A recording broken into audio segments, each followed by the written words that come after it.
அம்மா, எனக்கு பொதுவாக கத்திரிக்காய் எங்கிருந்து வந்துச்சு, அது எந்த பருவத்துல பயிரிடலாம், அதை எந்த மண்ணுல பயிரிட்டா நல்ல மகசூல் பெறலாம் என்று கொஞ்சம் சொன்னீங்கன்னா கொஞ்சம் நல்லா இருக்கும்மா.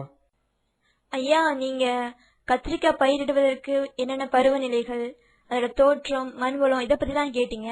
ஆனா நான் இப்போ உங்களுக்கு அதுல என்ன ரகங்கள்லாம் இருக்கு, அதுக்கு எப்படிலாம் உரமிடலாம், நீர்ப்பாய்ச்சின முறைகளை எப்படிலாம் பயன்படுத்தலாம், கத்திரிக்காயில பூச்சிகள் வந்துச்சுன்னா அதை எப்படிலாம் கட்டுப்படுத்தலாம், நோய் தாக்குதல் ஆச்சுன்னா அதை எப்படி கட்டுப்படுத்தலாம்னு சொல்றேன். அதையும் கேட்டுக்கோங்க, உங்களுக்கு பின்னாடி ரொம்ப பயனுள்ளதா இருக்கும். இந்திய உணவு வகைகள்ல பயன்படுத்தக்கூடிய காய்கள்ல கத்திரிக்காய் மிகவும் முக்கியமானதுங்க. இந்தியாவை தாயகமா கொண்ட இந்த கத்திரிக்காய் தமிழகத்திலையும் தொன்று தொட்டு பயிரிடப்பட்டு வருது.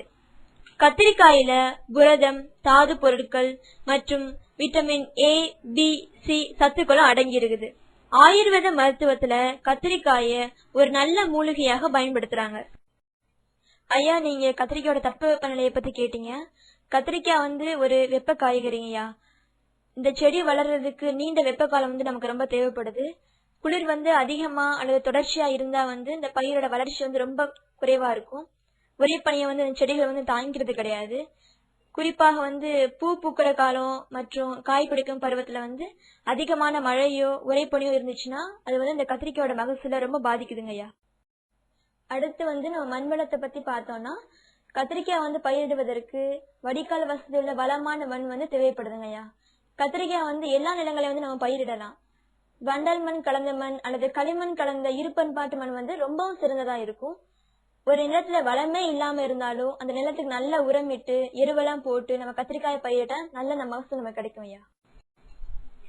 பருவம்னு பாத்தீங்கன்னா, இப்போ ஆணி ஆடியில விதைக்கும் பருவமா இருந்துச்சுன்னா நடவு செய்யற பருவம் ஆடி ஆவணில வச்சுட்டு அறுவடை காலமா கார்த்திகை மார்கழில நீங்க அறுவடை செய்யலாம். அப்படி இல்லாட்டி மார்கழி தையில நீங்க விதைக்கும் பருவமா வச்சீங்கன்னா தை மாசில நடவு செஞ்சு வைகாசி ஆணில அறுவடை செய்யலாம். அப்படி இல்லாட்டி பங்குனி சித்திரையில விதைக்கும் பருவமா வச்சீங்கன்னா சித்திரை வைகாசில நடவு செஞ்சு ஆவணி பரட்டாசியில அறுவடை செய்யலாம். ஐயா, இப்ப பாத்தீங்கன்னா எந்த ஒரு பயிரையும் ஒரே நிலத்துல நம்ம தொடர்ந்து பயிரிட்டோம்னா அந்த நிலத்தோட சத்துக்கள் ரொம்ப குறைஞ்சு போயிடும். அதே மாதிரிதான் ஐயா, அந்த கத்திரிக்காயை நீங்க தொடர்ந்து பயிரிடவே கூடாது. தானிய வகைகளையும் பயிர்களையும் மாறி மாறி பயிர் சுழற்சி முறை தான் நீங்க கட்டாயம் பயிரிடணும். இப்படி பயிர் சுழற்சி முறைகளை நீங்க பின்பற்றினாதான் நோய்களையும் பூச்சிகளையும் நீங்க கட்டுப்படுத்தலாம். கத்திரிக்காயை மருதாம முறையில் நீங்க பயிரிடக்கூடாதுங்க ஐயா. அம்மா, நீங்க சொன்னதெல்லாம் நான் எளிமையா புரிஞ்சுக்கிட்டேம்மா. எனக்கு இந்த கத்திரிக்காயில என்னென்ன ரகங்கள் இருக்குன்னு கொஞ்சம் தெளிவா சொன்னீங்கன்னா நான் பயிரிடுவதற்கு